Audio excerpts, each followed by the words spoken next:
Right? There's a Pirkei Avot that says there's nothing like 1 hour of tranquility in Olam Haba, but there's nothing like 1 hour of mitzvahs and good deeds in this world. So what does that mean? We will always live a compromised life? That this world is great for the mitzvahs, but when you're going to die, you're going to lose that. Now you have to suffer tranquility forever in Olam Haba? It's a mistake, right? When we say that Olam Hazeh is a prose door to Olam Haba, I heard a fabulous answer from Rav Iner. You see, most people, they think of like some little rickety alley. You know, some like beat up hallway. No, you got to get through it to get to the palace. Right? That's not what palaces have. The hallway of the palace is the most significant part of the palace. It's the most beautiful part of the palace. Is when you walk in there, right? That's what makes the palace is the lobby. Right? That's Olam Hazeh.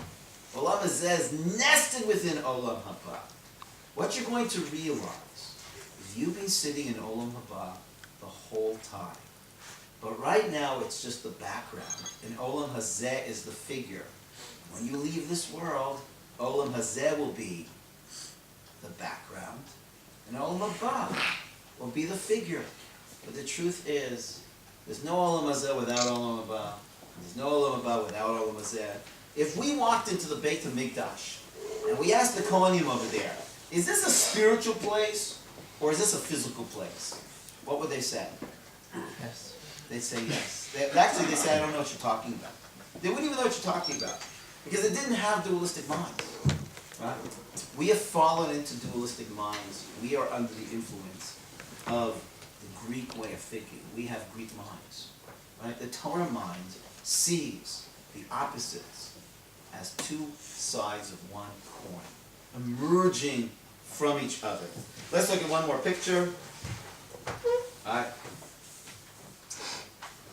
Now, how many of you here see an old woman put up your hand and don't think? Just put up your hand. Uh-huh.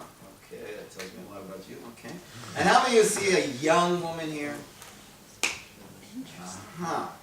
Mm-hmm. All right. We'll have to do a little psychotherapy here. People see a young woman here. Okay. How many people see Yehuda Maccabee here? Nobody? Thank God. Okay, good. All right, so for those of you that saw the old woman, I want you to kind of wipe out your minds. Remember etch-a-scratch, whatever they call that thing. Right? I want you to look. This is the old woman. Now I want you to see the young woman. This is her chin. And this is a little bit of her eyelid. And this is her ear, not an eye. And this is her neckline. And this is not a mouth, but this is actually a necklace. How many people now see the young woman didn't see her before? How many see? Okay. Okay, we'll do this again, I'm poor. All right, for those of you that saw the young woman, we're going to look at the old woman a little bit easier. This is actually her haggardy nose. Haggard type of nose. And this is her mouth. And this is her eye. Okay? Now the truth is this a picture of an old woman or is this a picture of a young woman? The truth is, this is a picture of something that we can't describe. Some of us see the old woman, some of us see the young woman. Psychiatrists say that you can't see both of them at the same time. You will switch back and forth very quickly, but your mind will not allow you to see both at the same time because we are under the influence of dualistic thinking. The truth is, the influence of dualistic thinking did not start with Aristotle. It started much earlier. It actually started with the snake in the Garden of Eden. The snake in the Garden of Eden has infused a venom in our brain of either or. And he said, listen, God can't allow you to become too powerful because he needs to stay one. And for him to stay one, he can't have a competitor. And therefore, he's trying to keep you under his thumb. When Adam and Chava accepted this position that there's some kind of competition, that God cannot be one, and yet there also be us, right? That's not possible, right? That's the mistake. So the truth is that when we were at Sinai, it says the venom of the snake left us, and we entered into the ability to actually see with non-dual eyes. Right now, we can speculate, we can logically appreciate paradoxical thinking, but nobody has a paradoxical mind. Well, nobody that I know of that's not on psychedelic drugs. But other than that, nobody can see with nobody can see with paradoxical eyes. So the truth is that I believe that Adam Arishon had a non-dual mind. He had a mind of Hagion Kodesh. Originally, the snake, so to speak, infused within him dualistic thinking. Torah is meant to bring us back to Echad. The entire story of Judaism is appreciating the two sides and ultimately recognizing that they're actually not contradicting each other. They're not competing with each other. They're completing each other, and all is one. Let's hear some questions that you have. Yeah, what's your name? Rafi Win. You look familiar. Yeah. So Go ahead, Rafi. What's the difference between the answer of both or beyond the either or? Both is wrong. They're not both. Right? That makes no sense. Beyond either or is more correct. Both implies it's both black and it's both white. It's not. Right?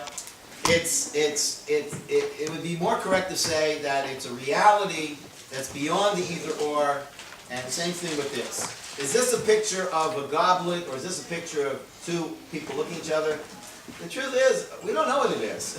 It's beyond either or. Sometimes we see a goblet, sometimes we see two faces. It depends what becomes the figure, what becomes the ground. Right? But it's really beyond the either or. The truth is, but I'm not going to go into it, I brought you another source sheet for your learning pleasure, so you can go into it. What I explained, I think you'd be able to decipher this on your own. So I gave that to you as a Hanukkah gift. The truth is another source that I didn't bring in, which talks about evil and good, how much good actually needs evil, and how much good there is to evil. That's a lot more advanced. Not that you can't handle it, we just don't have the time for that. Rachel, right? No, Talia. Talia, okay. So yeah, wouldn't this be good to use as a proof for God? Because it's proving that like what our concept of logic is really like not the truth in this world, and there must be like something beyond that. No, I wouldn't ever try and prove God this way. First of all, I don't try to prove God. I don't think there are proofs. I think they're just witnesses, and I think a witness of God is a lot more compelling than proof, a logical proof. What this is basically saying is we've been trying to play our CDs on a cassette player, and we're getting frustrated. So going back to the Palestinian, Israeli thing, when there's this attitude that they must be stupid, they're just evil, they've got nothing to what they have to be saying. First of all, that's such a non-compassionate way of understanding, I mean, I'm sure that if I were born and raised in Hebron, I don't know if I'm absolutely sure, but I'm pretty sure that I would probably hate Israelis. Who knows? Maybe I would have become a terrorist. I mean, you understand, they're being raised with this thinking, okay?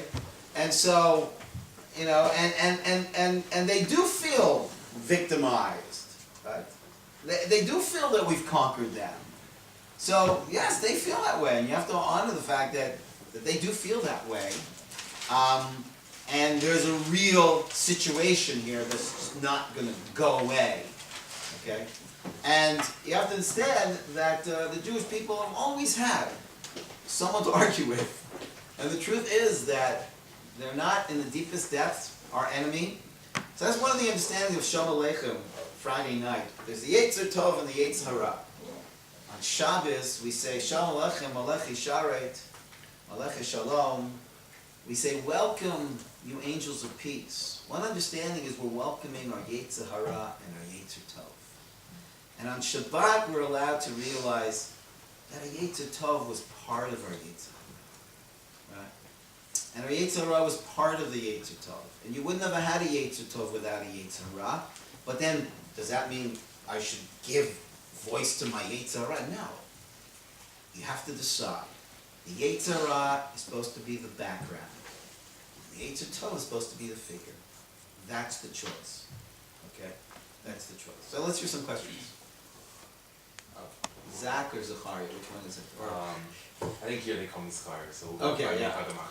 yeah. Yeah. I again ask how does the idea you presented here, how do you reconcile that with the Gemara on Sanhedrin ATID on Bet where it talks about Mishra B'Tamidei Shammai v'Hillel. It clearly presents Shammai v'Hillel, this big Shammai v'Hillel issue of in a bad sense. It says V'nasa Torah K'shtei Torah. Like it says that that's clearly. Yeah, but bad. you're saying it as if it's a negative statement. How do you know it's a negative statement? Maybe it's a positive statement. It's like V'yeshev. You have this midrash that says about Yaakov that Yaakov wanted peace in this world. It's not enough for the tzaddikim that they get peace in the next world. They also want peace in this world, and therefore the Yosef story happened. So you read it like a criticism of Yaakov. Everybody reads it like a criticism of Yaakov. Well, first of all, how can it be a criticism when Hashem is calling him a tzaddik? And if he's truly a tzaddik, how can he make a mistake? Right? It's not a criticism. It's actually a compliment. It's not enough. Tzaddikim, it's not enough that they have peace in the next world. They want to find peace in the battle of this world. Right? So who says that this is a critique that it was Naseh Shtei Torot? It was actually a further development of distilling white light into all its colors. Why do you assume it's a critique of Hillel and Shammai? Because in the line before it says Shalom Shamu Kol Asorcham, like they weren't totally following the ways of Shammai and Hillel, and that's why Shtei Torah came back. Yeah, I know, but that's how it came about. But that doesn't mean that once it came about, there isn't something great about it, because the Bat Kol is obviously saying, and the Maharal is saying that Machloket is Ahuv. But first of all, it's not a question to me. We can bring in the Maharal and ask him. We can also bring in, Rabbi Lezer and ask them. I personally think the way to solve this is that what seemed to come out of a Bidi Evid, possibly even a negligence, actually gave birth to two Torot, which is actually two sides of a higher Torah. That's how I would see it, but that's how I see it. Yeah. So based on this concept that, the left and the right and the black and the white complement each other, are we to assume that, it's good if we're applying this to the Israeli-Palestinian conflict, or we to assume that, it's good that there's this machlokas and it's never going to be solved, and it's good that it's not going to be solved? I mean, don't we want to solve it? No, you have to solve it halachically. You're going back to, the Bat Kol still has to have a halacha. Right? There still has to be a halacha. Practically, we can't live this way. There still has to be a halacha. Okay? We just have to understand that it's not so simple, and that there is validity always on the other side in some way, right? And our position is actually very much dependent on their position. But halacha l'maisa, what are we going to do? Okay, we have to do something. Okay, there has to be decision. That's olam asiyah. In the future, we'll see, the two sides of the one coin. But in the meantime, we don't have quantum minds. We don't live quantum logical minds, and we don't live in a quantum logical world that two opposite actions can be done at the same time. Okay, so we have to figure out halacha l'maisa how to handle this. I think the point here is, and Rabbi Yehuda's important orientation to this, is to be compassionate and try and find the halacha l'maisa from a position of compassion, rather from a position of, we're all a bunch of evil people, and there's nothing to this, and somehow this was all a mistake of history, but there are no mistakes in history because Hashem runs the world. And so there must be something here that we all need to grow from and become better through. Yeah. Take an extreme example. So let's say Nazi Germany or the Holocaust. So most people, the vast majority will say they did bad things, they're evil, but there are neo-Nazis who do support themselves today. So is it the answer that they're not either very evil or just some beyond, or is No, now you're getting confused here. That's why it's a very dangerous idea. The dangerous idea is we're not saying evil isn't evil. Evil is evil. Good actually needs the evil, but that doesn't mean we don't try and kill Hitler. Hitler was evil, and we have to kill him. But we have to understand, it says, you have to wipe out Amalek mitachat hashemayim. The Zohar says by raising him lamala mishamayim. What does that mean? It means that, yes, we're going to practically wipe out Amalek, which at this point practically never happened because they're gone. We will never know who they are, right? But understanding the idea of Amalek in some way actually supported us. Right? They being against us, they actually supported us. But white isn't saying, hey, black, you're really white. No, black, you're black. I'm not you, you're not me, and yet I'm not me without you, and you're not you without me. And so in some way you are a part of me, but you're not me. Okay. So that's why it's a very dangerous idea that people start, we do have Hamavdil ben Kodesh l'chol, but we don't say Hamafrid ben Kodesh l'chol. We're not trying to separate between Kodesh and Chol. We're trying to distinguish between Kodesh and Chol. Tails is not heads, and heads is not tails. And yet there's no heads without a tail, and there's no tail without a head. Okay? And so there is definitely distinction, but not separation. Okay? And, the name Yud Kei Vav Kei suggests one. The name Elohim suggests plurality. How do you have a name of God that suggests plurality? The answer is Hashem is beyond the either or of one or many. Okay. Any other questions or comments? Other than the right to voice that can ask me anytime. Other than you. No, sorry, go ahead, yeah. How, additionally, how would you say, this idea seems to go very much against how, the Rambam, for example, approached Torah. He's like the classic Aristotelian in terms of halacha. Again, it's in terms of halacha. Halacha does, in the end, be posek. Right? He's not going to disagree ve'elu divrei chayim. He won't disagree with that. Halacha, we're in a world that is dualistic right now. And Rav Kook says it's subjective, but this is the world you're in. This is your subjective world. And halacha has to be determined. Okay? But when people say, Chassidus had nothing to it. It was a total sheker. You could be a misnagid. Just know your way is to be a misnagid. You're not a chassid. His way is to be a chassid. Not a misnagid. But the truth is, in fact, one of the previous Lubavitcher Rebbes wrote a letter to his chassidim and said, we owe so much to the misnagdim. If it wouldn't have been the misnagdim, then Chassidus would have burnt up halacha. So we needed their contra to us. We needed their opposition. It's because of them that we survived. Right? That's the way you should think about it. That it's actually the misnagdim was why the Chassidim survived, otherwise Chassidus would have burnt up halacha, he said. Okay? So Rambam is talking halacha. Yes, halachically we have to logically determine what is the right position. In the case of Hillel, we're taught that Hillel presented things in a more logical way because he was able to include more of a paradoxical logic into the way he thought. So therefore that sided us for now to his halachic position, but in the future, Shemai's position will be followed. Alright, take one more question. Rachel? Okay, so two things kind of related to part one. So I'm just having a hard time understanding so on one hand we're saying that, on one hand we seem to be saying that they're just different aspects of the same thing, and that there's kind of a oneness to it at the same time, but then we're saying it's not that black is white or white is black, it's just that they need each other. And Not just they need each other, they emerge out of each other. Then couldn't we still objectively, let's say right and wrong, we can't objectively say that right is not wrong and wrong is not right, and we can still, even if maybe, they're the existence of one would be without the other, we would still want to choose right. We have to choose, that's my point. What's going to be the figure and what's going to be the ground? But there is something that's right and wrong then, if we say that then there is only one right. Yes, but the right actually needed the wrong to be right, and therefore there's something right about the wrong that it's wrong. But you'll have to think about this more. This is good stuff to contemplate. Look at these pictures. If you have a hard time falling asleep at night, just kind of contemplate these pictures. And but the important thing here is like, you think this is physical.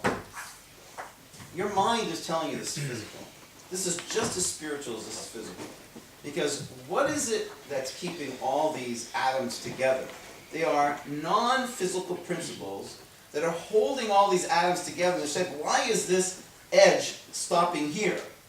So this is actually just as much a spiritual entity as it is a physical one. But the physical, right, is becoming the foreground, the figure, and the spiritual is becoming the background. Same thing with light. Light is a wave. So right now, there's just as much darkness as there is light in this room. Because light is actually a wave. And so a light that you're seeing is actually going off and on, off and on, off and on. So how come we don't see dark? Because our mind is noticing the light and not noticing the dark, right? But it's actually a wave. And therefore light is going off and on, dark light, dark light, dark light. But the dark is becoming the background, which we're not noticing, and the light is becoming the figure, okay? Same thing with sound. Sound is actually not sound. It's sound and silence, sound and silence, sound and silence. Music, without the silence in the music, there wouldn't be a song. But would anybody think that the song is just as much silence as there is notes? No, because your mind's not noticing it. The notes are becoming the figure, and the silence between the notes is becoming the background, okay? But is it really sound or silence? And the answer is it's beyond the either or, okay? So too, right and wrong is our way of describing a truth that is beyond what our minds can handle right now. Anyways, chew on that. Can we squeeze in I just this want- question? Sure. What's your name? My name's Gabe. Yeah. I just wanted to clarify a point, though, because it sounds almost in your presentation as though there's the either or, the beyond the either or, that's in the realm of thought, and in Olam Asiyah, in the world of in this world, we have the halakha that says one thing, one path that we could do. But what I understood from what you said about the argument between Hillel and Shammai is that the halakha, the correct halakha, the path we choose, is the halakha that's more inclusive of the totality of the truths that we can perceive in this world. Would In you the say that meantime. that's... I'm sorry. But In the meantime. Eventually we're going to go according to Shammai. Correct. But would you say... I mean, in other words, the halakha is not a technical differentiation between A and B. The halakha is the path. What do we say? We posek halakha. It's like there's a path. We're walking, posek. Right now we're stopping at this point. But that point where we have to stop has to be the place where it's most inclusive of the totality of what we can understand at this given moment. Would that be a correct Yes, in other words, the more inclusive you can be in determining the halacha would be the best we can do in light of the limitations of this world. Yes. And then that would be the halakha.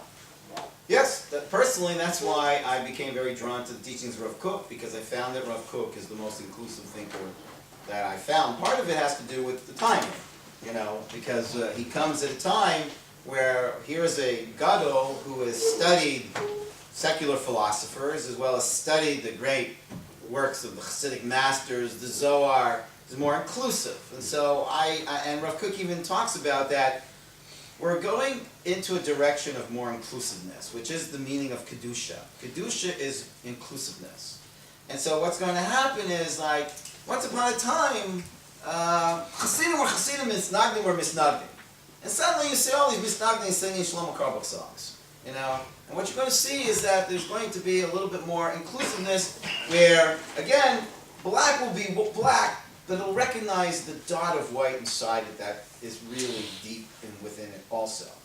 And so, yeah, I do think education has to become and will become more inclusive. Because we're going in the direction of what's called Atzilut, which is we're now in Olam Asiyah, which is a world of dramatic dualism, and we're working towards what I call onity, not unity, because unity implies I'm taking two and I'm pushing them together. But they were never two, they were always one, so I call it onity, not unity. Yeah. I don't know, Rabbi Huda just left, so I don't We have time for one more question. Yeah, okay, yeah, what's your name? Aaron, Yeah, Aaron. You said that when he asked this question about the Holocaust, he said that some things you have to recognize as necessary evil. So if one, let's say like in the Israeli-Palestinian conflict, if somebody does recognize the Palestinians as that evil, it's like halacha l'maaseh, you could say eliminate them or hate them as someone's train of thought, and then like that process of trying to see the other side with compassion doesn't really play out as we would want it to. You see, I could never say that Palestinians are evil. I'm just saying, like, as a I think the majority of Palestinians have been brainwashed that we're their problem, and that their solution to all their poverty is to get rid of us. They've been convinced that. Now, it's not hard to be convinced when you are poverty-stricken and you're looking for someone to point at why we've always been good at being the ones to be pointed at, that it's because of us. And that unites people. It's because of the Jews. Hitler, because of the Jews. Germany wouldn't have had all these problems with the Jews. So we've become the scapegoat. That so I don't blame Palestinians. Maybe I would blame their leaders. That doesn't mean that someone's going to try and kill me, I'm not going to kill them. And it doesn't mean that I'm not going to protect my children over their children, and because I have to protect my children. But the question is, how do we try and work through this machloket with us and educate each other towards who we are and what we're struggling with? I actually heard something very interesting. You can agree with it or not agree with it. But I met a businessman who said it's all money. I thought, what do you mean it's all money? He said, look, really the problem is that they need food on their table, right? And if you could figure out a business plan that would make everybody happy, he said that would bring more peace to the world. Business would bring peace to the world. And I thought it's an interesting idea that, I think a lot of this revolves around poverty. I think a lot of it is around poverty, and I think it's very genuine, terrible problem. And then you've got certain individuals that are egomaniacs that are utilizing others for their own selfish needs. But I think the average Palestinian doesn't know that, and it's very sad. I'll just leave you with one last story. My son and I were playing soccer in Gan Ha'atzmaut when we were little kids, and a group of Arab kids came and started harassing us. They started kicking our ball and annoying the game. So I went up to one of the boys, and they speak English better than Hebrew, and I said, "Would you like to play with us?" And they were shocked, and my kids said, "What'd you say to him, Mom? What'd you say to him?" And they thought I said something mean. I said, "I asked him to play with us." And my kids said, "What? You asked him to play with us? We're not going to play with them." I said, "Oh, yes we are. They want to play with us." And they said, "Oh, okay, then we're going to beat them." I said, "We're not going to beat them because they're going to be on our team." And they said, "What? Papa, we can't, And what I did is I had, we split up the family, and we took these Arab kids, and we were on the same team, And I tell you, I know this sounds crazy, but I had such nachas hearing my son, Ananiel, screaming, Ahmud, send me the ball, throw me the ball. And we actually played nicely, and thank God I beat them all. But my own kids I want to beat. But I remember my son's bike broke in the car down. We live in the old city. I'm trying to fix the bike. I can't fix the bike. I can do tikkun olam, but I can't fix the bike. And these Arab kids walk by, and they look, and an Arab kid took the wrench out of my hand. And my kid thought he was going to hit me, and I said, "Abba!" And the guy said to me, "I'll fix it." Right? And these kids fixed the bike. They're not all bad. There's some really good Palestinians out there. I'm not saying, okay, so just don't keep, arba einayim, don't be on watch, but, if we don't believe in peace, there never will be peace. We have to believe in peace, even if we're fighting for peace. We have to believe in peace. Anyways, thank you so much. By the way, I have a website, and I send out a weekly email, so if you're interested in getting I send out podcasts, videos, articles, and you should just know I don't give away people's emails, I only sell them. So, so if somebody would donate a piece of paper and send that around, if you'd like to get something from my website, that'd be great. I also brought a couple books, but you have a speaker right now, don't you? Yeah, we do. So there's any time to sell some books, or you only got 2 minutes? 5 minute break? Okay, let's do a 5-minute break. Guys, 5 minutes.